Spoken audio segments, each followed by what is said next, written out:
क्या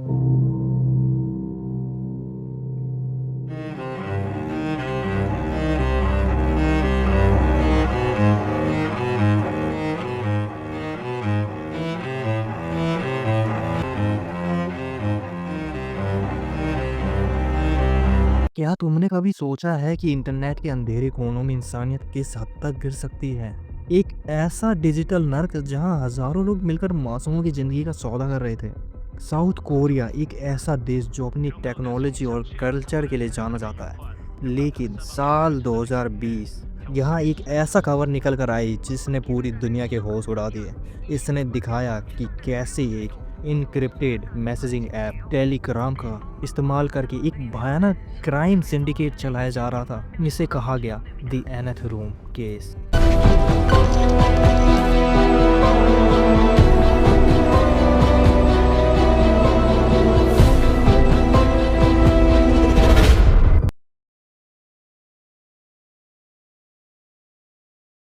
एक ऐसा केस जिसमें हजार से ज्यादा लड़कियां जिनमें कई माइनर थी उन ब्लैकमेल किया गया और उनके साथ वो सब किया गया जो कोई सोच भी नहीं सकता। और सबसे डरावनी बात, इस घिनौने जुल्म को देखने के लिए 2.5 लाख से ज्यादा लोग पैसे दे रहे थे।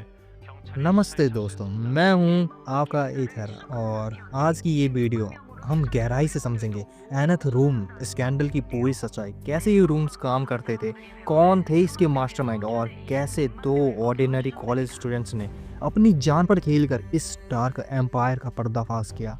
आगे बढ़ने से पहले एक जरूरी चीज, आज का ये टॉपिक बेहद डिस्टर्बिंग है। इस वीडियो का मकसद सिर्फ अवेयरनेस फैलाना है ताकि डिजिटल दुनिया में आप और आपके अपनों की सेफ्टी बने रहे। तो चलिए शुरू करते हैं। मैंने तो रूम का जाल इतनी होशियारी से बुना गया था कि शिकार को पता भी नहीं चलता था कि वो कब एक गहरी खाई में गिर गया। इसका पूरा खेल ब्लैकमेल और टेरर पे टिका था। इसकी शुरुआत होती है एक छोटे से झूठ से। फेक पुलिस इंक्वायरी, वो खुद को साइबर पुलिस बताते थे और लड़कियों को मैसेज भेजते थे कि आपकी कुछ प्राइवेट फोटोज लीक हो गई है, हमें इन्वेस्टिगेट करने के लिए आपकी डिटेल्स चाहिए। फेक जॉब ऑफर्स, मॉडलिंग या high paying part time jobs के बहाने उनसे उनकी फोटोज मंगवाई जाती थी। 방에만 150여 개 정도의 영상이 존재를 했는데 영상 한 개당 분량은 이제 뭐 한 3분 정도 됐었던 것 같아요. 1000명 단위로 그 가해자들이 상주하고 있었어요. 대부분이 나체였고 혹은 교복을 입고 있기도 했습니다. 중학생, 고등학생으로 보이는 피해자가 많았고 이제 간혹 초등학생으로 보이는 피해자도 있었는데요. जैसे ही लड़कियां उन पर भरोसा करके कोई लिंक क्लिक करती या अपनी डिटेल्स देती, ये हैकर्स उनका पूरा फोन कंट्रोल कर लेते थे। उनका कॉन्टैक्ट्स, उनका घर का पता, उनके दोस्तों का नंबर, सब कुछ अब इन क्रिमिनल्स के पास था। अब शुरू होता था असली नर्क। क्रिमिनल्स उन्हें धमकी देते, अगर तुमने वैसा नहीं किया जैसा हम कहते हैं तो तुम्हारी ये प्राइवेट फोटोज तुम्हारे पेरेंट्स, तुम्हारे स्कूल और तुम्हारे दोस्तों को भेज दी जाएगी। डर के मारे लड़कियां वही करती थी जो उनसे कहा जाता था। शुरुआत छोटे ताक से होती थी लेकिन धीरे धीरे ये डिमांड्स इतनी घिनौनी हो जाती थी कि मैं उन्हें बता नहीं सकता। उन्हें अपने शरीर पर स्लेब जैसे शब्द काट कर लिखने पर मजबूर किया जाता था। इन वीडियोस और फोटोज को फिर टेलीग्राम के उन सीक्रेट रूम्स में शेयर किया जाता था जहां चोजो बिन ने एक बिजनेस मॉडल तैयार किया था। चोजो बिन, जिसे बक्सा कोरिया में कहा जाता है। Level 1 room cum face, level 2 room थोड़ी ज़्यादा फेस और ज़्यादा एक्सट्रीम कंटेंट, लेवल 3 रूम सबसे महंगा जहां लाइव दरिंदगी दिखाई जाती है। पेमेंट के लिए इन्होंने मोनेरो जैसी क्रिप्टो करेंसी का यूज़ किया जिसे ट्रेस करना लगभग नामुमकिन था। एक अंदाजे के मुताबिक चोजो बिन ने इस धंधे से करोड़ों रुपए कमाए। लेकिन ये सिर्फ पैसों का खेल नहीं था, ये पावर और कंट्रोल का एक बीमार नशा था।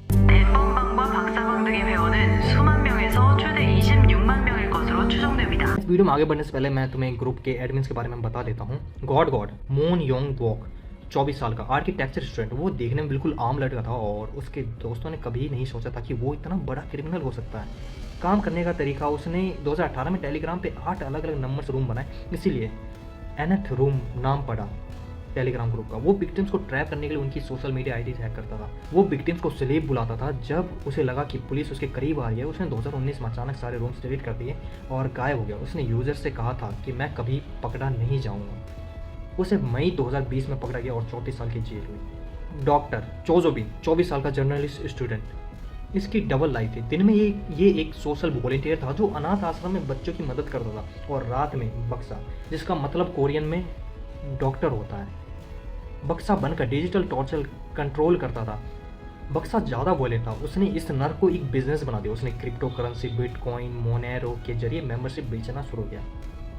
एनथ रूम कोई एक ग्रुप नहीं था, बल्कि एक पूरा सिस्टम था। किसी बड़ी कंपनी की तरह लेवल्स में बांटा गया था। जितना ज़्यादा पैसा आप खर्चा करोगे, आप उतने ही ज़्यादा अंधेरे और घिनौने लेवल पे पहुंचोगे। इस पिरामिड की हर सीढ़ी मासूमों की चीखों से बनी थी। सबसे नीचे आता था पब्लिक या सेमी प्राइवेट रूम्स। यहाँ एंट्री फीस कम होती थी, लगभग 200 से $250। यहाँ लोगों को ट्रेलर दिखाया जाता था, वो वीडियोस और फोटोज जो विक्टिम से ब्लैकमेल करके ली गई थी। इसका मकसद था लोगों को एडिक्ट बनाना, ताकि वो अगले लेवल के लिए और बड़ा अमाउंट पे करे। लेवल 2 दूसरा लेवल उन लोगों के लिए था जो $600 से $700 तक खर्चा करते थे। इन रूम्स में कंटेंट और भी ज़्यादा एक्सट्रीम हो जाता था। चोजोबिन ने यहाँ VIP रूम्स बनाए थे। यहाँ वही लोग होते थे जो क्राइम्स को सिर्फ देखना नहीं, बल्कि उन्हें ऑर्डर देना चाहते थे। सबसे ऊपर था लेवल 3। यहाँ एंट्री की कीमत थी लगभग $1500, करीब $1.5 लाख रुपए। ये वो जगह थी जहाँ चोजोबिन अपने स्लेव, जिन्हें वो विक्टिम्स कहता था, उन्हें लाइव टॉर्चर करता था। सब्सक्राइबर्स चैट में इंस्ट्रक्शन देते थे कि विक्टिम्स के साथ क्या किया जाए, और बक्सा यानी डॉक्टर उसे लाइव करके दिखाता था।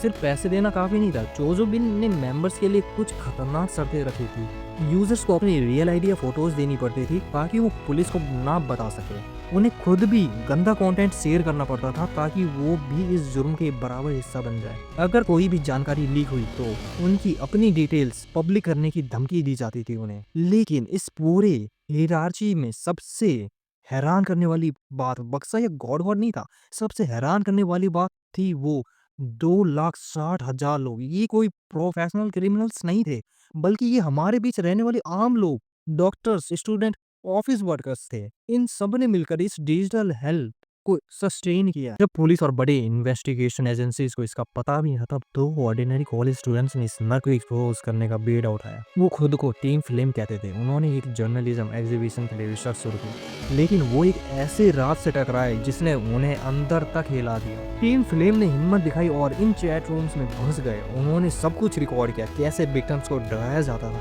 कैसे चोजोबिन ऑर्डर्स देता था। उनकी रिपोर्ट के बाद मेन स्ट्रीम मीडिया जैसे हैंक्योरे और SBS ने इस मुद्दे को उठाया और पूरे साउथ कोरिया में गुस्से की लहर दौड़ उठी। मार्च 2020 में वो दिन आया जिसका सबको इंतजार था। 24 साल के चोजोबिन को, जो बक्सा के नाम से ये एम्पायर चला रहा था, पुलिस ने गिरफ्तार कर लिया।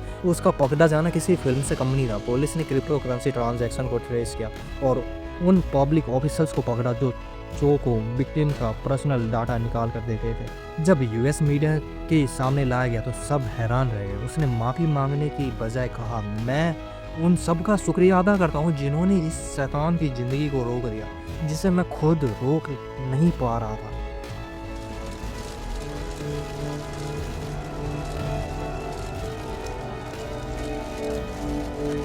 ये बर्ड उसकी बीमार मानसिकता, मेंटलिटी को दिखाता था। चोजोबिन को 40 साल की सजा सुनाई गई, जिसे बाद में बढ़ाकर 42 साल और फिर हाल ही में एक और केस में 47 साल तक कर दिया गया। इसके साथ ही NTH रूम का असली creator God moon Yong walk को भी 34 साल की जेल हुई। साउथ कोरिया के इतिहास में ये पहली बार था कि डिजिटल क्राइम्स के लिए इतना सख्त सजा दी गई। चोजोबिन और मून योंग वॉक का पकड़ा जाना सिर्फ शुरुआत थी। Awaited moment in South Korea, police revealing the identity of the main suspect in an online so-called sextortion ring. Jo Joo-bin is suspected of forcing women and children to film themselves carrying out sex acts that sometimes involved rape. इस case ने south Korea के पूरे कानूनी legal system को हिलाकर रख दिया। लाखों लोगों ने ब्लू हाउस, साउथ कोरिया के राष्ट्रपति भवन की वेबसाइट पर पेटिशन साइन की और मांग की कि सिर्फ क्रिमिनल्स ही नहीं, बल्कि उन रूम्स के हर एक मेंबर को सजा मिलनी चाहिए। पब्लिक के गुस्से का ही असर था कि साउथ कोरिया की पार्लियामेंट ने एनथ रूम प्रिवेंशन एक्ट पास किया। अब डिजिटल सेक्स क्राइम्स के लिए सजा पहले से कहीं ज्यादा सख्त। कंटेंट को सिर्फ शेयर करना ही नहीं, बल्कि देखना या डाउनलोड करना भी अब एक सजाए मौत के बराबर जुर्म माना जा सकता है। टेक कंपनीज पर यह जिम्मेदारी डाली गई कि वो अपने प्लेटफॉर्म पर ऐसा कंटेंट को रोकने के लिए सख्त कदम उठाएं। लेकिन क्या सिर्फ जेल की सज़ा काफ़ी है इन हज़ारों विक्टिम्स के लिए जिनकी ज़िंदगी हमेशा के लिए बदल गई? डिजिटल फुटप्रिंट्स को मिटाना लगभग नामुमकिन होता है। इन लड़कियों को रोज़ इस डर में जीना पड़ता है कि कहीं उनकी कोई वीडियो फिर से कहीं अपलोड ना हो जाए। कई विक्टिम्स ने अपने नाम बदल लिए, घर छोड़ दिया और आज भी वो थेरेपी के सहारे अपनी ज़िंदगी नॉर्मल करने की कोशिश कर रही हैं। सोशल अवेयरनेस हमारी जिम्मेदारी। गाइस, एनक रूम सिर्फ साउथ कोरिया की कहानी नहीं है, ये एक चेतावनी है, वार्निंग है पूरी दुनिया के लिए। जब तक हम इंटरनेट पर प्राइवेसी को हल्के में लेंगे और जब तक ऐसे व्यूवर्स होंगे जो दूसरों की मजबूरी का तमाशा देखने के लिए पैसे देंगे, तब तक ऐसे बक्सा पैदा होते रहेंगे। Stay safe guys and like कर दो यार।